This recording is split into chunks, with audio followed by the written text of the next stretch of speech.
Mans vārds ir Ēriks Niedra. Esmu raidījuma cikla Latvija Ulmaņa laiki vadītājs. Šis ir raidījums par mums, par mūsu saknēm, mūsu pagātni, mūsu valsti. Par to, kā mēs dzīvojām un sasniedzām iecerēto. Par mūsu priekiem un bēdām, par mūsu veiksmēm un kļūmēm. Par tiem, ko mēs mīlējām un par to, kā mēs mīlējām. Šis ir raidījums par Latviju. Šis ir raidījums par cilvēkiem šeit, Latvijā. Trešā sērija. 1920. 21. gads. 2 terora akti pret Ulmani, dibina Latvijas Olimpisko komiteju, aizvadītās 10-gadas sievietes ideāls, Mejerovics atgriežas ar uzvaru, Rainis un Aspazīte dzimtenē, amerikāņiem apriebušies pļēguri. Ar zāli aizaug kaujas lauki un bezvēsts kritušo karavīru kapi. Lai viņus godinātu, Francijā pie Triumfa arkas abedīja kāda kareivi mirstīgās atliekas un iededz mūžīgo uguni. Uz kapa plāksnes rakstīts nezināmais kareivis. Šāda tradīcija izplatās pa visu pasauli. Aprecis Holivudas visspožākās zvaigznes Mērija Pikforde un Douglas Fairbanks. Kino skatītāji visā pasaulē atviegloti uzelpo. Beidzot. Amerikāņiem apnikuši pļēguri. Spēkā stājas sausais likums. Aizliegts ražot, piegādāt un pārdot alkoholu. Kā visur, kur valda deficīts, krāšņi sadzeļ noziedzību, bet ļaudis dzer tāpat, tikai slēpus.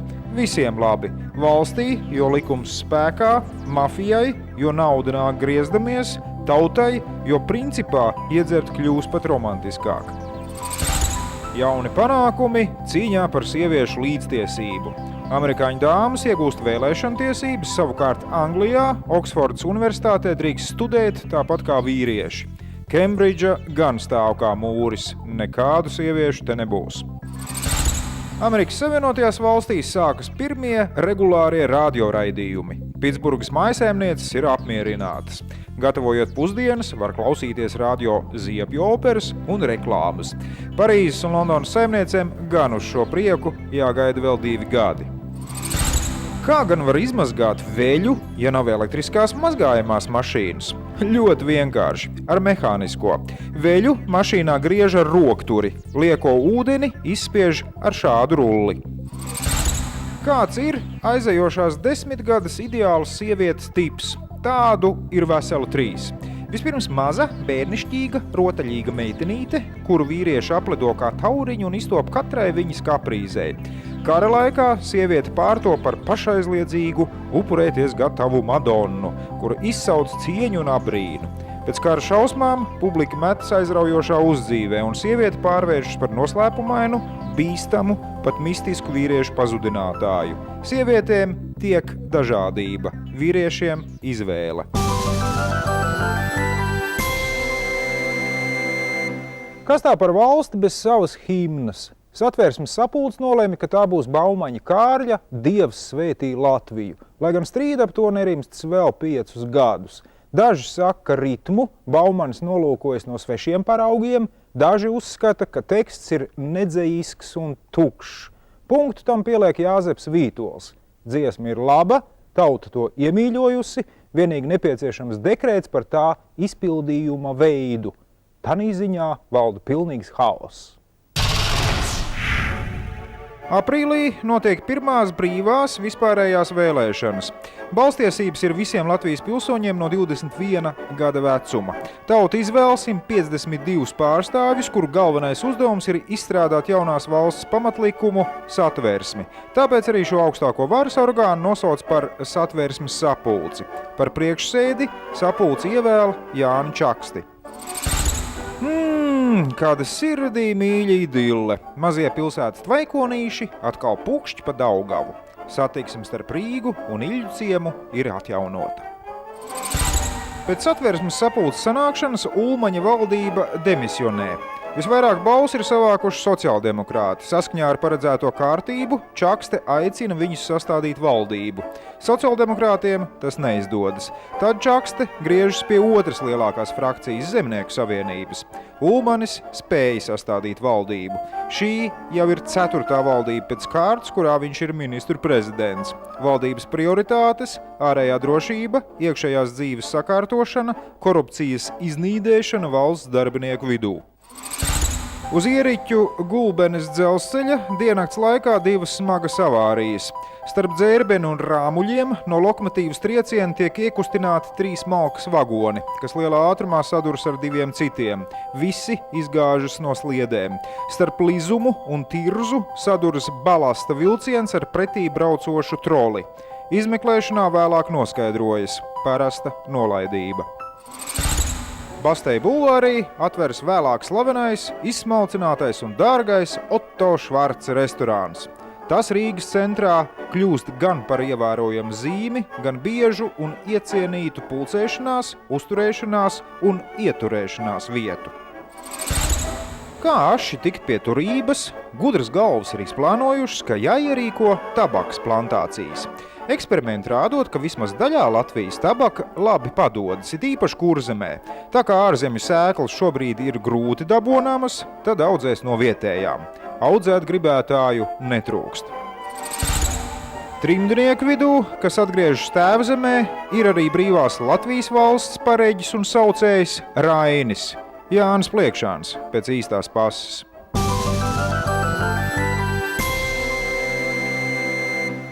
Dzejnieki atgriezās no trimdas pēc 14 gadu prombūtnes, un šī atgriešanās pārvērtās triumfālā braucienā jau no pašas dzimtās zemes robežas.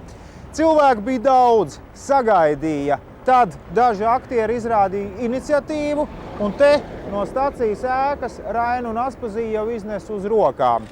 Padotas 2 automašīnas. Viena Tautas padomes priekšsēdētāja Čakstes, otra ministru prezidenta Ulmaņa. Abām, saprotams, nolaisti jumti. Rainis izskatās, un droši vien arī ir tāds mazliet apjucis. Vienā rokā ņurca velūra platmali, ar otru kā nesaprašanā brauka pār baltajām mūsām un negaro bārdiņu. Saule spīd acīs, tāpēc plakstiņu viegli trīc.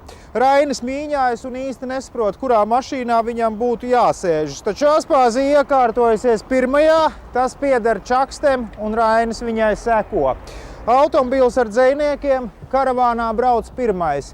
Tad seko Čakste ar Ulmani, tad visi pārējie. Kolona kustas lēnāk par kājām gājēju. Ielas cilvēku pārpilnas, lido ziedi, plīvo karogi. Automašīnas apstājas pie universitātes. Rainim lemts svinīgi nokļūt iekšpusē caur ieejas centrālo portālu. Tur viņu sagaida Rīgas pilsētas galva Andrejs Frīdenbergs un paziņo, ka kopš šīs dienas Troņmantnieka bulvārs tiek pārdēvēts Raiņa vārdā. Vēlāk izrādīsies, ka tas Rainim būs vienīgais valstiskais sasniegums. Galu galā uz dzimteni viņš atgriezās pēc valsts prezidenta posteņa, taču Satversmes sapulce pat Raiņa. Sociāldemokrāti balsoja savādāk. Nodevība nosprieda Rainis un palika pie šīm domām visu atlikušo mūžu. Troņmantnieka, tagad Raiņa bulvāris jāuzskata par ielu pārdēvēšanas kampaņas sākuma posmu.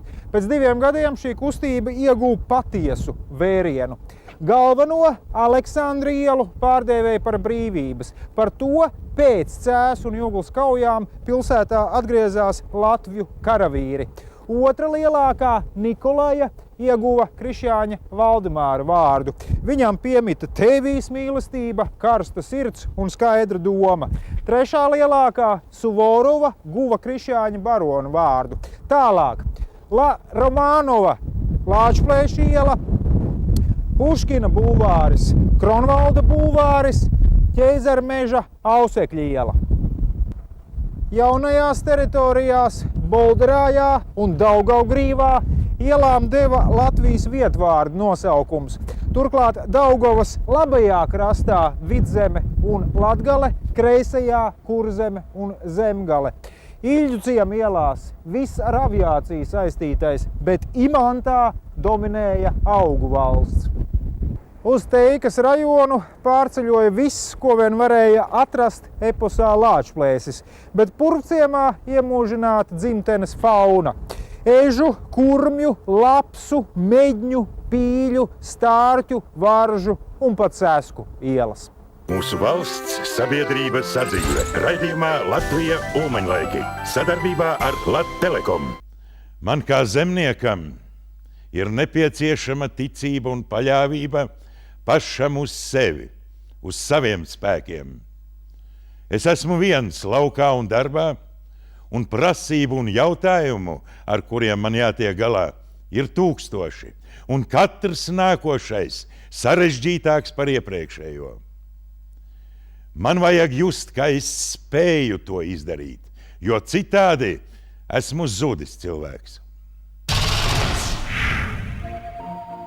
Satversmes sapulces vēlēšanas ir deguna galā. Ulmanis braukā pa Latviju, dienā uzstājas pa 3 sanāksmēs. 14. aprīlis. Ulmanis brauc uz nākamo tautas sapulci Lubānā. Ceļš ievīs mežā. Pēkšņi sprādziens. Ceļam priekšā gāžas spriede. Šoferis zibenīgi bremzē. Braucēji metas grāvī, adjutants nokomandē. Tiklīdz parādās uzbrucēji, tūlīt no revolvēriem virsū. Taču uzbrukums nenotiek, pieauļo nedaudz atpalikušie policijas jātnieki. Sociāldemokrātiem tas skauž.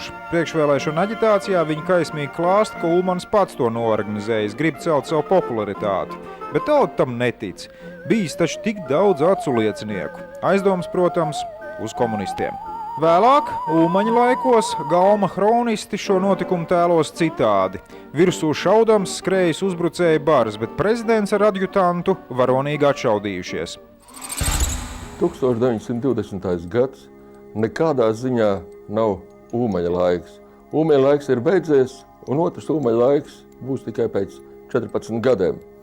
1920. gads ir arī objektīvi, varbūt neizdevīgs Ulmaņa talantu parādīšanai, jo 20. gadā joprojām ir karš stāvoklis, trako krimināls un politiski kriminālas bandas valstī, ekonomisks sabrukums, bet pats galvenais ir satversmes sapulce, un ar satversmes sapulci ir sācies jauns laiks, kas prasa jaunu politiķi, vairāk parketa diplomātu, veiklu, izveicīgu, cienītu dažādās politiskās nometnēs. Kārlim Ulmanim netrūka konkurentu 1920. gadā arī paša partijas Latviešu zemnieku savienības ietveros. Neapšaubām, kā pirmais viņa politiskais konkurents, kā pirmais politiskais sāncensis šeit ir jāmin Latvijas ārlietu ministrs Zigfrīds Anna Meirovics. Zigfrīds Anna Meirovics jau bija panācis ļoti lielu popularitāti, un viņa sabiedriskais oreols jau šajā gadā sāka aizēnot Kārļa Ulmaņa popularitāti. Taču neapšaubāmi Kārļa Ulmaņa popularitāte, autoritāte vēl šajā gadā bija visai liela.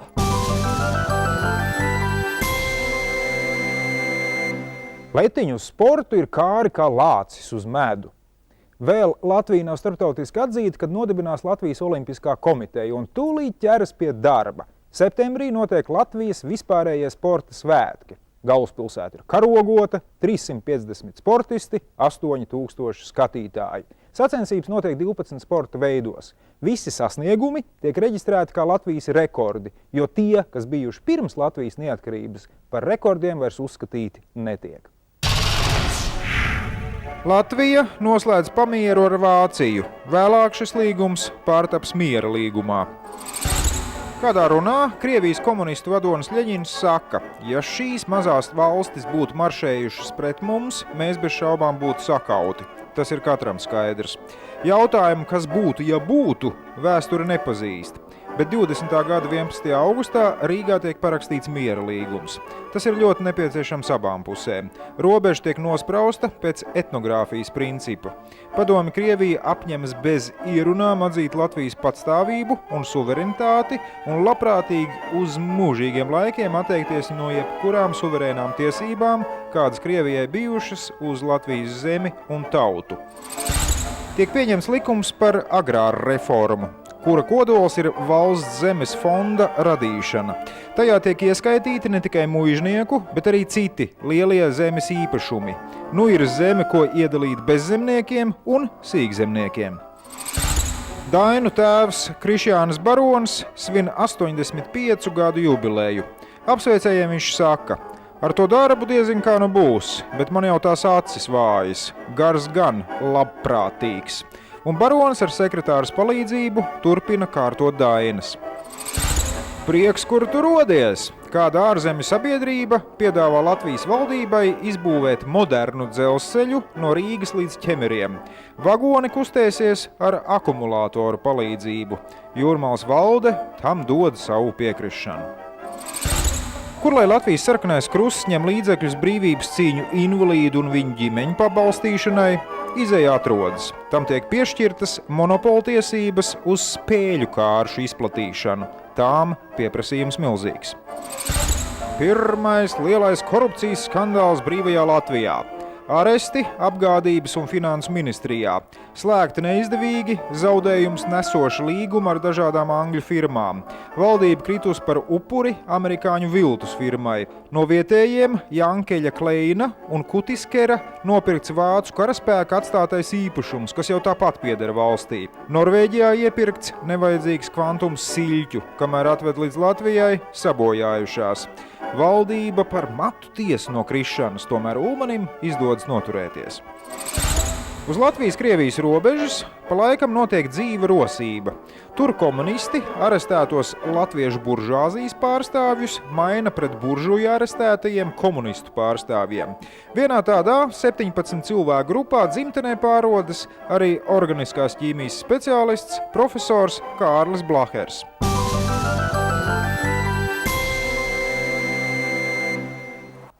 Vai interesi par paralēlo pasauli izrādīja pārdabiskām spējām apveltīti dīvaini? Nē, un vēlreiz nē, absolūti maldīgs priekšstats. Okultismu priekšpulkā soļoja pirmām kārtām izglītoti ļaudis, zinātnieki. Profesors Voldemārs Maldonis, docents Jānis Kupcis, literatūras zinātnieks Arnolds Klaustiņš, pat Anna Rūmana Ķeniņa, kas bija nolēmusi savu dzīvi veltīt jogai un budismam, nevelti viņš Šveicē skolojās pie tā laika indiešu modes filozofa Krišna Mutrī, pēc atgriešanās Latvijā kaut kā ļoti ātri pievērsās parapsiholoģijai un iesaistījās Rīgas psihiskās pētīšanas biedrības sastāvā. Biedri, pētnieki sanāca Šķūņielā nedēļas nogalēs. Diskusijas, priekšlasījumi, izdeva pat savu žurnālu Zēlen problēme. Taču viens no aktīvākajiem biedrības biedriem un spiritisko seansu apmeklētājiem bija Latvijas universitātes profesors Kārlis Blahers. Viņš pasniedz šajā ēkā, ķīmijas fakultātē. Spiritisko pulciņu seansos bija sastopami diva veida apdāvinātie cilvēki, saukti par mēdījiem, runājošie un rakstošie. Notika levitācijas, tad, kad kāds priekšmets, galds vai krēsls piepieši pacēlās gaisā. Notika arī aporti, tad, kad mēdījis no neredzamās pasaules saņēma dažādus priekšmetus, dzīves puķes, svaigus augļus, spieķus, papīra nažus. Bija iespējama tikšanās arī ar slaveniem cilvēkiem, pareizāk šo cilvēku gariem. Ar to nodarbojās citi speciālisti un par seansu nācās maksāt noteiktu taksi, parasti 2 lati no apmeklētāja. Eiženu Finku, kurš dzīvoja nelielā koka namiņā Maskavas ielā 173, neuzskatīja par īpaši spēcīgu mēdīju, bet garu izsaukšanā viņš bija spožs. Aizsaulē esošie Nerons, Blaumaņa Kristīne vai Grigorijs Rasputins sarunājās ar Finku dažādu trokšņu, dziedāšanas vai dobju klaudzienu veidā. Piemēram, 3 klaudzieni nozīmēja jā, un bruņojoties ar zināmu pacietību, varēja saukt alfabētu un noskaidrot atbildes uz daudziem interesantiem jautājumiem. Mūsu valsts sabiedrība sadzīve. Raidījumā Latvija Ulmaņlaiki. Sadarbībā ar Lattelekom. Pēc reklāmas 1921. gads. Komunisti dusmojas, ārzemju žurnālisti Rīgā, sievietes pārvērtības, Latviju atzīst de jure, Madame Coco 10 flakoni, fotonauda Latvijā, dzīvoklis virs vidusmēra.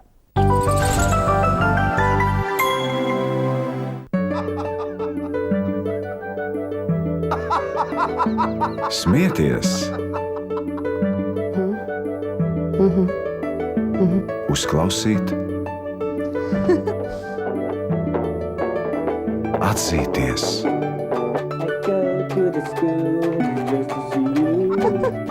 pasmaidīt. Viss sākas ar sarunu. Esam tuvāk Latvijas Telekom.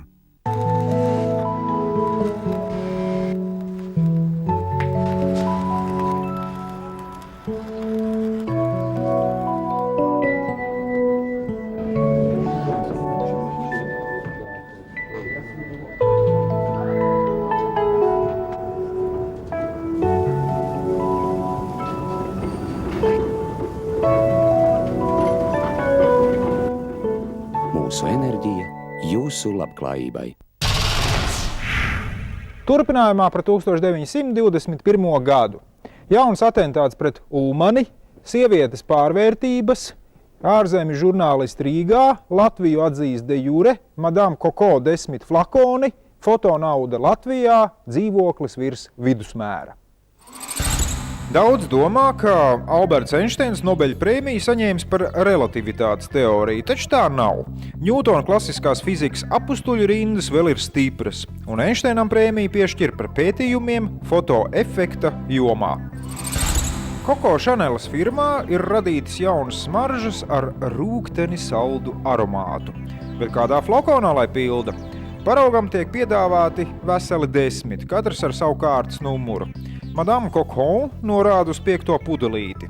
Flakona dizains pēc tam gadu gaitā mainās reizes 15, taču nosaukums paliek nemainīgi vecais, pasaules slavenais – Chanel numur 5. Padomju Krievijas saimniecība karos ir galīgi izpostīta. Ļeņins pasludina jauno ekonomisko politiku – NEPu. Komunisti svarīgākās valsts sviras patur savās rokās, bet pārējā rīkojas privātie. Ortodoksālie komunisti ir sašutuši. Ko? Atgriešanās pie kapitālisma? Ļeņins viņus nomierina. Tas tikai uz laiku. Ļausim tautai atkopties, tad celsim īsto sociālismu. Nomirst slavenais itāļu tenors Enrico Caruso un piedzimst nemazāk slavenais tenors Mario Lanza. Viņš filmējas arī vairākās muzikālās filmās, un kāda sakritība atveido savu priekšgājēju filmā Lielais Caruso. Itālijā droši uz priekšu maršē fašisti. Viņu atbalsts tautā aug, parlamentu vēlēšanās viņi iegūst 35 vietas, un nu jau viņi ne no viena nebaidās. Pret saviem pretiniekiem, īpaši komunistiem, viņi lieto teroru, izraisa asiņainas sadursmes, laiž darbā nažus, rungas, šaujamieročus. Atpūtas laikā pie Campobello ezera kādu vīru burtiski paralizē poliomielīts. Kopš tā laika līdz pat savai nāvei viņš pārvietosies invalīdu ratiņos. Tas ir Franklins Delano Roosevelts. Tikai pateicoties fantastiskajam gribas spēkam un sievas Eleonoras vīrišķībai, viņš nākotnē 4 termiņus pēc kārtas kļūs Amerikas Savienoto Valstu prezidents. Ķīnā valda anarhija. Inteliģents ar vien vairāk aizrauj Marksa un Ļeņina idejas. Nodibinās Ķīnas komunistiskā partija. Viens no partijas pirmā kongresa delegātiem ir 28 gadus vecais Mao Zeduns. Indija joprojām ir Anglijas kolonija, taču indieši paši grib lemt par savu likteni. Par masu partijas kongresa vadītāju kļūst Gandijs, nevardarbīgas pretošanās sludinātājs. Indieši pārstāja maksāt nodokļus, aiziet no darba valsts iestādēs, boikotē vēlēšanas, neiet valsts skolās, rīko miermīlīgus gājienus un mītiņus. Nu ko angļi ar tādiem lai iesāk? Kādu atgriezies no kara vīrietis ierauga mīļoto sievieti. Viņa ir kļuvusi patstāvīga, sabiedriska, strādā algotu darbu un vairs negrib būt mājasēmniece vīra maizē.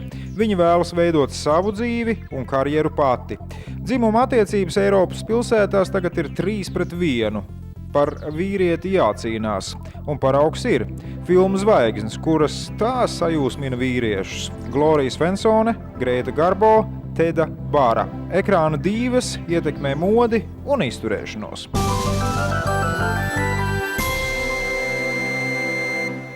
Izdevuma Kultūras balss kalendārs piedāvā mainīt mēnešu nosaukumus. Janvārs turpmāk būs ministru prezidenta, februāris zemnieku savienības, maijs mīlestības, jūnijas precēšanās, jūlijas laulību mēnesis. Atšķirības starp laulības un precēšanās mēnešiem gan īsti nav saprotama. Oktobri piedāvā saukt par kukuļņēmēju, bet decembri, lai apcerētu jaukas un gaišas domas par filozofijas mēnesi. Jaunā Latvijas valstī ceļš uz starptautisku atzīšanu ir ērkšķu pilns. Katrai sabiedroto valstī ir savi apspērumi, kāpēc tā vēlas redzēt atjaunotu Krievijas impēriju, bet ja tā, Baltijas valstu vieta ir šajā vienotajā, nedalāmajā impērijā. Kad viena pēc otras tiek sakautas balto ģenerāļu armijas un Baltijas valstis pašas patriec no savām zemēm iebrucējus, attieksme mainās. Liela nopelna tajā ir arī Latvijas delegācijas vadītājam Mejerovicam. 26. janvārī notiek rietumu sabiedroto augstākās padomes sēde. Domas dalās. Tad Itālijas ārlietu ministrs saka spārnoto frāzi: mums nevajadzētu būt krieviskākiem par Krievu valdību, kas jau ir atzinusi Baltijas valstis de jure. Ledus ir lausts. Ziemas agrāk vienmēr bijušas bargākas un sniega vairāk. Vai kāds brīnums, ka līdzās nu pat nodibinātajai Latvijas Vieglatlētikas savienībai sāk darboties Latvijas Ziemas sporta savienība. Tiek likt pamat arī kamaniņu sportam. Katru ziemu Āgenskalnā iekārto leduskalnu jeb slīdkalniņu kamaniņu braukšanai. Sacensības notiek vieniniekiem, pāriem un četriniekiem. Savā starpā sacenšas arī sievietes. Rīgā ierodas 2 žurnālisti, kas te nodzīvo turpmākos 20 gadus.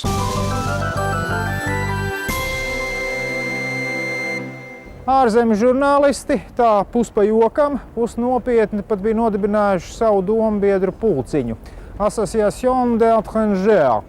Tā kodols nopietnu izdevumu, nopietni ļaudis. Un kaut kādus šaubīgus tipiņus, kas arī teicās no avīzēm nākuši, tajā viss neuzņēma. Asociācijas vecbiedrs vācu žurnālists Bernhards Lamejs. Vēl allaž nevainojami ģērbtais Havas aģentūras pārstāvis Marcels Segrests. Vēl pabālais un gaišmatainais Reginalds Urch no Britu Times un atraktīvais amerikānis Donalds Dejs. Par Deju īpašs stāsts. Sākumā viņa ziņojumi no Latvijas bija izteikti negatīvi, bet līdz brīdim, kad viņam atradās kopīga aizraušanās ar valsts kancelējas direktoru Dāvidu Rudzīti. Un šīs aizraušanās vārds – makšķerēšana. Kopš tā brīža Chicago Tribune, ja vispār rakstīja kaut ko par Latviju, tad rakstīja labvēlīgi. Cienējamie žurnālisti allaž pulcējās Doras Jirgensonas 26. gadā atvērtajā operas kafejnīcā pa dienu, kamēr gaišs. Par spīti kuplajam apmeklētāju lokam viņiem vienmēr bija rezervēts savs galdiņš pie loga. Lielākais pieplūdums operas kafejnīcā pēc biržas slēgšanas. Tad šurp saplūda mākleri ar saviem klientiem, turpināja tirgoties, kaulējās, lamājās vai plēsa jokus. Ellis Tracis. Pēc 5 kļuva mazliet brīvāks. Tad viesiem uzstājās orķestris ar slaveno violnieku Bruno Čunčiņu. Čunčiņš bija savdabīga operas kafejnīcas vizītkarte, un viesi to novērtēja un baudīja. Kā jau kafejnīcā, plašs kafejas piedāvājums. Paldies. Espresso 40, bez kofeīna 50, dubultā moka vai turku gaumē pa latu. Augstā vērtē arī smalkmaizītes un kūkas.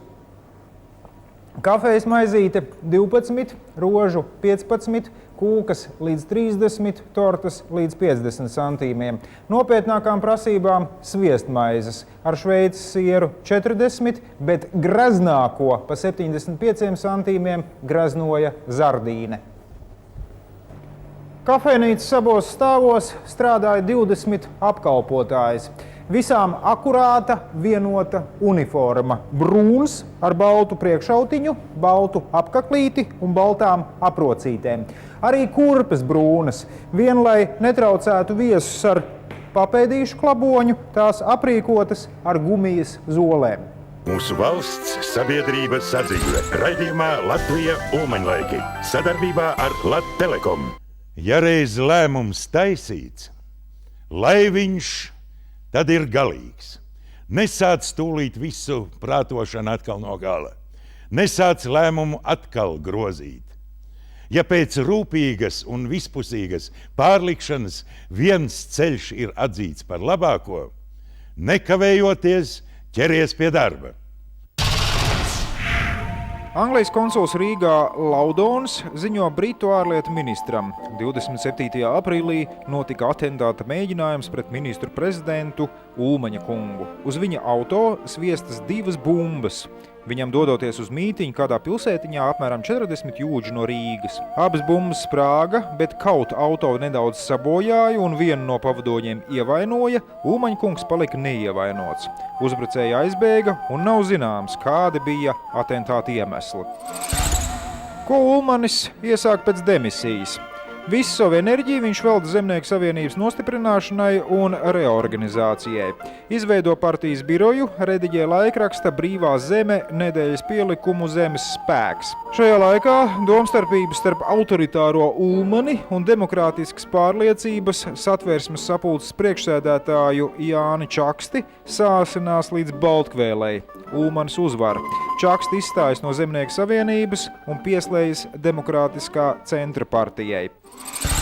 Īpašs jautājums neapšaubām ir jautājums par Ulmaņa attiecībām ar Jāni Čaksti, arī ar ļoti izcilu tādu politiķi, kas šajos gados bija gan Tautas padomes priekšsēdētājs, bija gan Latvijas Satversmes sapulces priekšsēdētājs, gan arī Latvijas prezidents.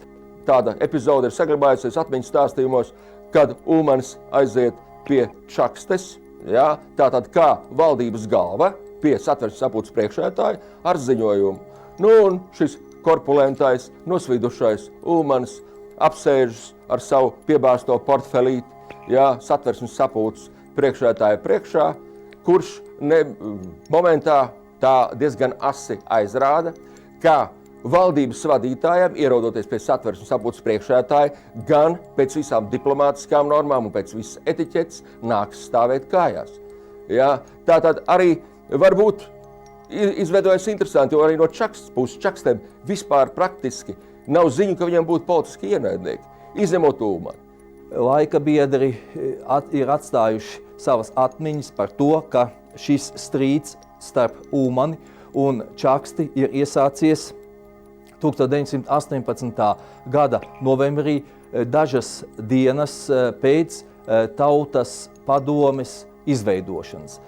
Čakste bija ļoti nikns par to, kad ir izveidota šāda jauna institūcija, Tautas padome, kam bija lemts kļūt par Latvijas pagaidu parlamentu, kam bija lemts kļūt par Latvijas priekšparlamentu. Čakste uzskatīja, ka šajā laikā jau pastāvēja noteikta institūcija, un šī institūcija bija Latviešu pagaidu Nacionālā padome, un Čakste uzskatīja, ka šī institūcija ir starptautiski atzīta institūcija. To bija jau 1918. gada 11. novembrī atzinusi Lielbritānija, un līdz ar to pēc Čakstes ieskatiem nekāda jauna institūcija Latvijai 1918. gada novembrī nebija vajadzīga. Čakste uzskatīja, ka Ulmanis, kā viens no vadošiem politiķiem, ir, panācis šo Tautas padomes nodibināšanu un līdz ar to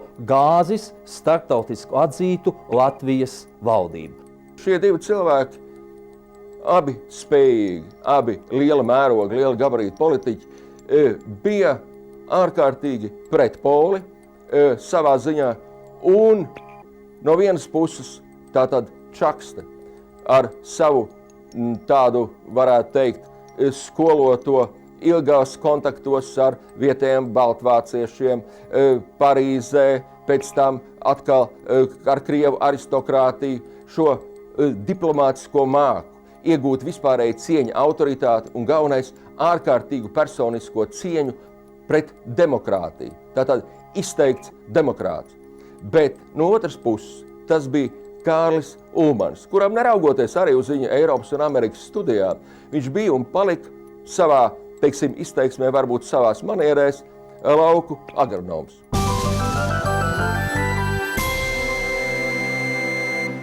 Jubilejas. Apritējuši 400 gadi, kopš dižais ticības reformātors Mārtiņš Luters svieda ar tintas pudeli velnā. 225 gadi, kopš ābols uzkrita Ņūtonam uz galvas, 141 gads, kopš paredzot ministra prezidenta piedzimšanu izgudrots automobīlis, un 1 gads pagājus kopš brīža, kad evaņģēliska luteriskās komisijas loceklis Jānis Lapiņš ievēlēts par pažarnieku priekšnieku Jelgavā. Kurzemē, pie jūras zemienē, vienkopus atrodas liela dabas daudzveidība. Morēnas līdzinums, Baltijas jūras senkrasts, pie jūras tipa purvs, kāpas ar sausieņu mežiem, liedaks un kas tik vēl ne. Tur ligzdo arī dažādi reti putni. Skaidrs, ka unikālais dabas stūris jāsargā no cilvēkiem. Tur izveido Slīteres rezervātu. Ir mums tāds izcils spēka vīrs Jānis Krauze. Viņš ir pirmais latviešu pasaules čempions svarcelšanā. Tiesa, tas notiek pirms Latvija kļūst par valsti. Bet Jāņa slava ir tik liela, ka jaundibināto atlētu biedrību nosauc par Krauzi. Biedrība kļūst populāra. Tai izveidojas nodaļas provinces pilsētās. Šobrīd apgrozībā ir pagaidu nauda, Latvijas rubļi, bet naudas viltotāji nevar nociesties, kamēr pāries uz īsto naudu. Ar foto palīdzību viņi sāk viltot 50-niekus. Līdz ar to ministru kabinets izdod rīkojumu, ka 50 rubļu naudas zīmes izņemamas no apgrozības. Kādos gan dzīvokļos mitinās deputāti. Neteiksim, ka greznos, bet neteiksim arī, ka trūcīgos. Nu tā, virs vidusmēra. Deputāti un ierēģi savu dārgo laiku dzīvokļu meklējumos viss nešķieda. Tos viņiem piemeklēja valsts par brīvu ar apkuri un apgaismojumu. Turklāt, jo augstāks amats, jo lepnāks dzīvoklis. 1.–3. kategorijas civildienestā esošajiem pienācās 5 istabu, 4., 7., 4 istabu dzīvoklis un tā tālāk. Ja dzīvoklis patrāpījās lielāks nekā pēc amata pienācās, par liekajām istabām vajadzēja piemaksāt. Rīgā, Jūrmalā, Daugavpilī, Liepājā 8 lati, pārējās pilsētās 7 lati. Mēnesī, protams, ne jau gadā. Algas pirmajai augstākajai kategorijai dzelzceļa direktors, departamenta priekšsēdētājs, ministru tehniskie biedri 600–660 lati. Zemākajai 20. kategorijai strādnieki, kalpotāji, sargi attiecīgi 78 lati mēnesī. Saeimas deputāts Valdemārs Bastiānis, piemēram, dzīvoja Valdemāra ielā 27–29, 7. dzīvoklī.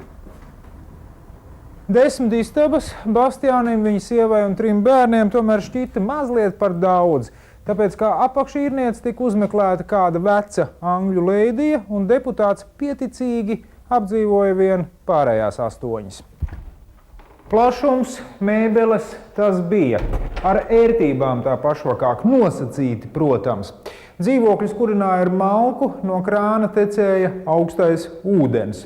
Ēdienam, ūdenim un saimniecei, kur rosīties, tāpēc eksistēja plīts. Iekuram žagariņi, ugunī šķilas. Cepeškrāsnes. Parasti arī tvertne pārsegta ar vāku ūdens sildīšanai. Un te ļoti ērta padarīšana – ieres. Gatavais ēdiens ne tikai nezaudēja savu temperatūru, bet arī ārējo izskatu un garšu. Valsts augstākās amatpersonas tika izmitinātas tuvāk savam rakstām galdam, darba telpās. Saeimas namā atradās tās priekšsēdētāja Paula Kļaviņa dzīvoklis, bet Rīgas pils 9 istabās mita Jānis Čakste, jo likums noteica valsts prezidents bezmaksas lietošanā saņem vasaras un ziemas dzīvokļus ar iekārtu, tātad mēbelēm, pieņemamajām telpām, apgaismošanu un apkuri. Reprezentācijas telpas ar to pašu apgaismošanu un apkuri, kā arī apkalpojošo personālu augstāk minēto reprezentācijas vajadzību apkalpošanai. Personīgajiem tēriņiem 22. 23. gada budžetā prezidenta alga bija noteikta 720 000 rubļu. Tas ir 60 000 mēnesī rubļu. Ja pārēķina latos, 1400 latu.